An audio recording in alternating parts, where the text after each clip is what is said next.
Good morning, good morning. So, as you can see, I'm awake and my stomach pain is gone.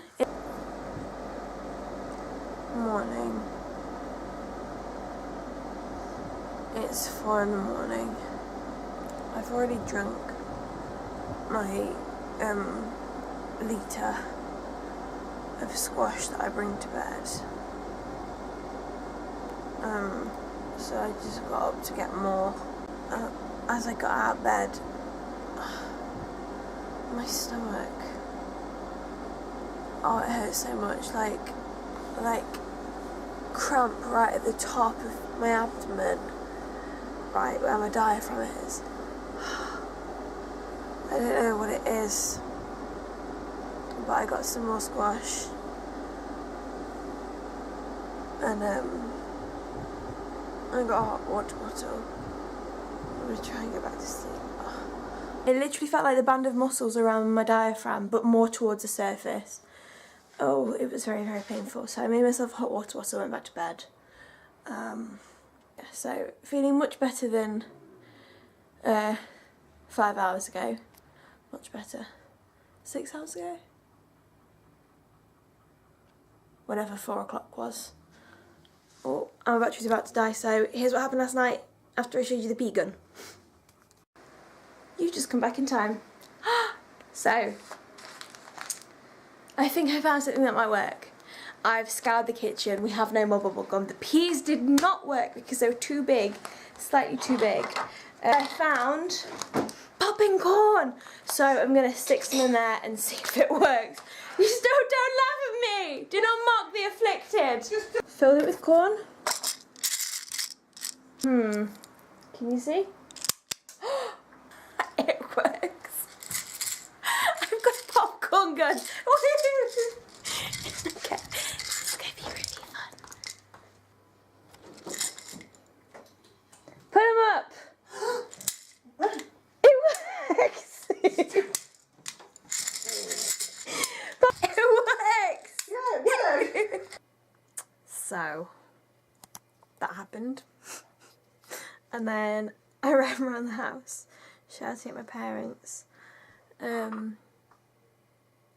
freeze or I will shoot you with an uncooked tasty snack. Did you like being hit with the popcorn gun? It was fun. It was fun. See, from one of the shooties themselves. Well, since my camera battery died, I have edited and I'm just currently uploading the vlog. I made some lunch, I stroked the cat, I didn't do much else, but depending on how long you've been watching my vlogs for, you may or may not know that I am rather scared of the dentist. I thought I would give you my top tips for dentist phobia. My number one tip would be, if you are scared of going to the dentist and you've, like I did, left it so long that you've got a really bad mouth problem. I was getting repeated abscesses and infections in this area where I had a baby tooth because I'm missing some adult teeth.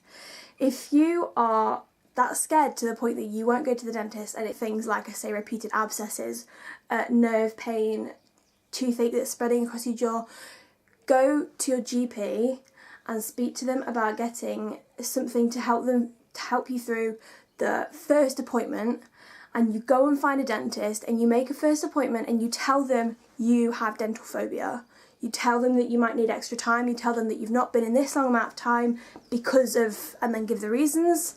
And on the back of that one, find a nice dentist. They exist. I have found one. And he is nice. Find yourself a nice dentist. If you go to one and you've explained that you have dental phobia and you're not feeling comfortable with him, go and find a new dentist.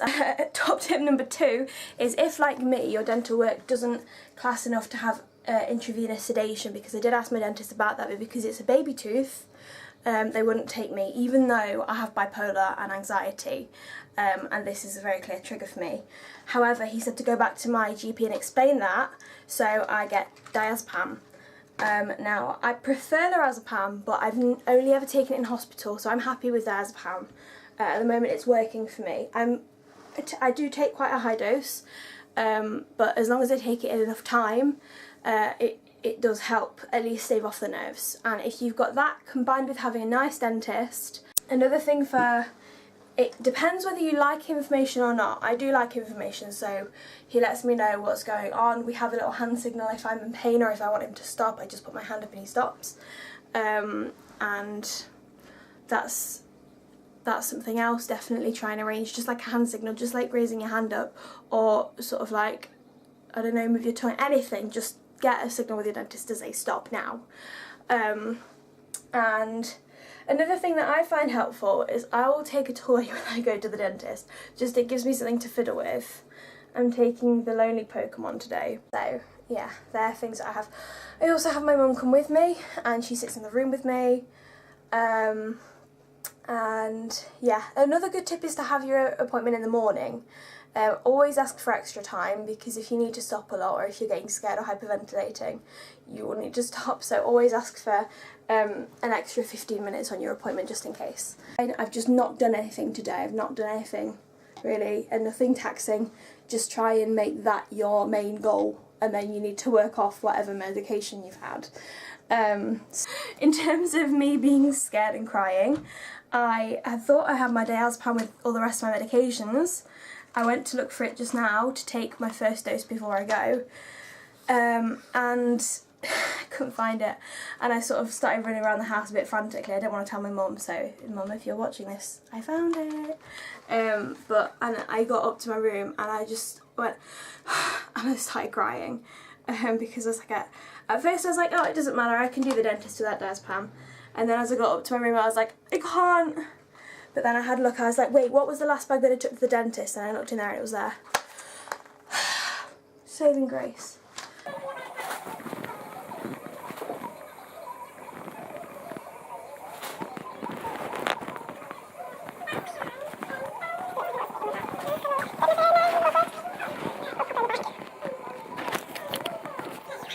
So, just finished at the dentist. As you can see here, decent dental practice. Anthony, he's great. You should go to him. I've got a tooth. I've never ever had an adult tooth there before, and it's really good. But I'm sure I'll get over it. The chemicals and stuff that he put in my mouth really burned. And my mouth always goes so dry, but the dentist obviously because they need to dry it out so they can do whatever they're doing. But now I really need some Vaseline. What do you really need, Mum? Probably a glass of alcohol. Let's go and have some alcohol! Oh, it's so good to be home sunbathing. Except we're not sunbathing, are we, Mum? No. Where are we? We're on the wall. On a wall! Our favourite wall. Our favourite wall. It's not real. They put Astro on their fence to make it look like a hedge, basically. But fun times. Yeah. So, ladies and gentlemen, this is the bridge that I just had fitted, literally about 10 minutes ago, and we're on our way home, and it came out. So off we go, back to the dentist. That was a disaster. Went straight back in and gave it to him. We took all of the adhesive off and primed it, and then I said, does this happen often? Have I just broken something? I just heard a click, and then it sort of started to jimmy up in my mouth, and I was like, oh my gosh, don't choke on it. But anyway, he said that the adhesive they use when the bridge is just on one tooth for support is very sensitive to saliva. And obviously in your mouth you've got loads of saliva, and he said that I've got a really watery mouth. And that, my friends, is because I have to drink so much because of my fainting. I have to drink like 3 litres plus a day. I'm really scared that it's going to come out again. I don't trust it. I'm really scared. I went back in, he did it all again. And he got me to actually hold one of the instruments, just a suction, just under my tongue. And he was like, you need to keep it there for the whole time. So my arm was like shaking by the end, because not only was my diazepam at its most potent at that particular point, so it was quite wavy, but also the fact that I'd been holding it up in the same position, and also because I was scared. But I'm home now, and I'm feeling really dizzy, not because of the diazepam, just because it's hot outside, and obviously I've been through some stress, but holy moly. Anyway, I'm resting now. I've got my feet up just here. I've got like 6 pillows underneath them. Obviously I've got one for my head.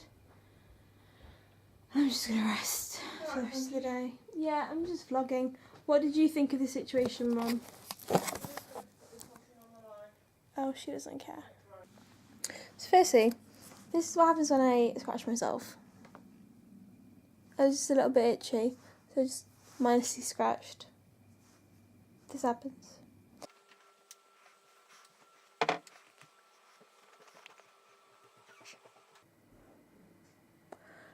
I'm displeased and disheartened after this dentist visit, because it's been such a palaver. Firstly, having it fall out and have to get it redone. My mouth even looks weird. It feels like it could fall out again. It feels too big.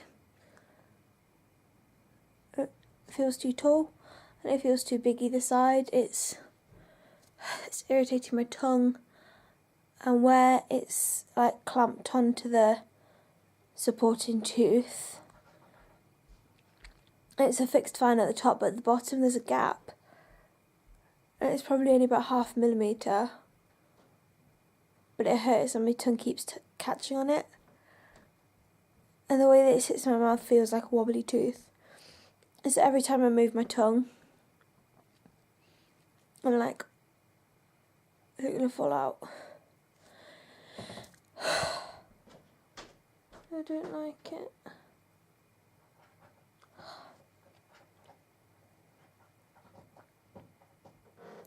Tomorrow I've got an x-ray, chest x-ray, to try and see if I can see anything that is making my trachea hurt when I breathe. See if anything's related to my asthma going on there. And I'm going to ring the dentist first thing.